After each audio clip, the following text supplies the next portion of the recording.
vous allez bien. Aujourd'hui on se retrouve pour une nouvelle vidéo et c'était pour vous annoncer que je compte participer au Halo October. Donc pour ceux qui ne connaissent pas, chaque année au mois d'octobre il est organisé par Justine de la chaîne Fairy Neverland, mais bon tout le monde la connaît donc je ne vais pas la présenter.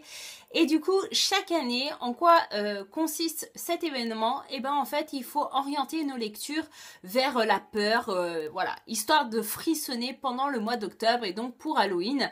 Et donc voilà, j'ai constitué ma pile à lire spéciale octobre. J'ai 5 livres que j'aimerais lire durant le mois d'octobre et qui rentrent donc dans l'événement Halo October et donc je vais vous les présenter dès maintenant. Le premier roman que j'aimerais lire, il s'agit de Blackwood, le pensionnat de nulle part, écrit par Loïs Ducan, publié chez les éditions Hachette. C'est un livre que j'ai sur ma liseuse et que j'ai vraiment hâte de lire. Je pense qu'il n'y a pas meilleur moment pour lire ce livre. Ici, nous allons suivre une jeune adolescente qui s'appelle Kit et qui est amenée à aller faire ses études dans un pensionnat, mais pas un pensionnat comme les autres, puisqu'il s'agit d'un manoir et donc je suppose d'un manoir hanté. Elle a l'impression de voir des ombres dans les couloirs, d'entendre des voix bizarres, mais aussi des mélodies de piano. Enfin vraiment le genre de manoir dont on aimerait à aucun moment passer une nuit dedans. Moi personnellement non merci, c'est pas pour moi. Et du coup elle va essayer de découvrir les secrets de ce manoir et je pense que c'est un livre qui peut faire frissonner la plupart des lecteurs et donc j'ai vraiment hâte de me plonger dedans. Ensuite je compte lire Comme ton ombre, écrit par Elizabeth Haynes, publié chez les éditions Le Livre de Poche. C'est un thriller et j'ai vraiment hâte de le sortir de ma pile à lire car ça fait déjà un petit moment qu'il dort dedans.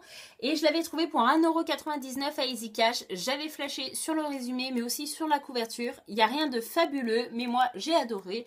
Donc ici on va retrouver une jeune femme qui s'appelle Cathy, qui a 23 ans, qui a tout pour être parfaite. Elle a un travail qui lui plaît, elle est belle, intelligente, elle a des amis en or, etc. Et elle adore collectionner les hommes jusqu'au jour où elle rencontre un homme qui s'appelle Lee. Et apparemment cet homme il est parfait sous tout rapport. Il est beau, riche, charmant, gentleman, attentionné, enfin voilà, il a tout pour lui, mais Cathy a quand même de sacrés doutes sur cet homme, et donc ici on va la retrouver 5 ans après, lorsqu'elle a 28 ans, mais elle en paraît 40, elle est devenue parano, elle a des troubles obsessionnels compulsif, oui c'est ça, et elle refuse toute relation sociale, elle sort de chez elle seulement pour aller travailler. Et manque de peau pour elle, elle a un voisin qui va commencer à s'installer en face de chez elle ou à côté de chez elle. Elle va commencer à faire connaissance avec lui et elle va devoir affronter ses peurs. J'ai vraiment hâte de voir ce que ce livre peut me réserver. Ensuite, je compte lire Hanté, le tome 1, Les ombres de la ville, écrit par Maureen Johnson, publié chez les éditions Michel Lafon. Donc c'est un livre également qui se trouve sur ma liseuse et que j'ai vraiment hâte de sortir de ma pile à lire car il y dort déjà depuis pas mal de temps également. Et du coup l'histoire ici se déroule à Londres et il y a un meurtrier qui fait des dizaines et des dizaines de victimes. Ça rappelle un peu la folie autour de Jacques l'Éventreur et donc le personnage principal de l'histoire s'appelle Aurora. C'est une étudiante qui arrive sur son campus londonien et du coup elle va s'apercevoir qu'elle a un don pas comme les autres. C'est la seule capable d'apercevoir son ombre et donc accompagnée d'un jeune homme mystérieux, elle décide de partir à la recherche du meurtrier afin de l'arrêter de tuer des innocents et du coup elle va essayer de l'arrêter mais peut-être que ça sera elle la prochaine victime du meurtrier. Voilà, j'ai vraiment hâte de me plonger dans ce roman sachant que je vais faire un heureux parce que Kevin, un de mes abonnés, adore ce livre et donc voilà, j'ai hâte d'en parler avec lui et voilà, le titre fait qu'on est obligé de le lire durant le mois d'octobre. Ensuite, je compte lire La maison d'à côté, écrit par Lisa Gardner, publié chez les éditions Le Livre de Poche. C'est encore un thriller et ce thriller a reçu le Grand Prix des lectrices Elle Policier, donc je me dis pourquoi pas l'essayer. C'était un livre que j'avais trouvé aussi à Easy Cash pour 2 €. Voilà, la couverture fait le job, elle fait flipper avec la petite fille à travers la fenêtre. Donc ici l'histoire c'est que Sandra est une mère de famille modèle et une jeune maîtresse d'école. Voilà, tout pour être heureuse, sauf qu'elle disparaît par le plus grand des hasards. Et du coup, le seul témoin de cette disparition, c'est sa petite fille de 4 ans. Et du coup, le premier suspect, c'est son mari Jason. On va chercher à savoir est-ce que son mari essaye de brouiller les pistes concernant la disparition de sa femme ou est-ce qu'il essaye de protéger sa fille. Voilà, j'ai pas envie d'en savoir plus. La couverture fait son travail, elle fait flipper. Et du coup, pour le mois d'octobre, c'est l'idéal. Et le dernier roman que je compte lire durant l'événement Hello October, il s'agit de Avant d'aller dormir, écrit par S.G. Watson, publié chez les éditions France Loisirs. Donc ici, on va suivre la vie d'une femme qui s'appelle Christine et qui a 47 ans. 20 ans auparavant, elle a eu un accident assez grave et désormais, elle a une forte amnésie. Elle se souvient plus de grand chose. Et du coup, chaque matin, elle se réveille en croyant que c'est une jeune femme de 20-25 ans qui a la vie devant soi. Sauf qu'elle s'aperçoit généralement que... au fur et à mesure de la journée qui passe, qu'elle a 47 ans et qu'elle est mariée depuis 20 ans. Donc elle a quand même de gros problèmes psychologiques, etc. Elle se souvient pas de son passé, voilà.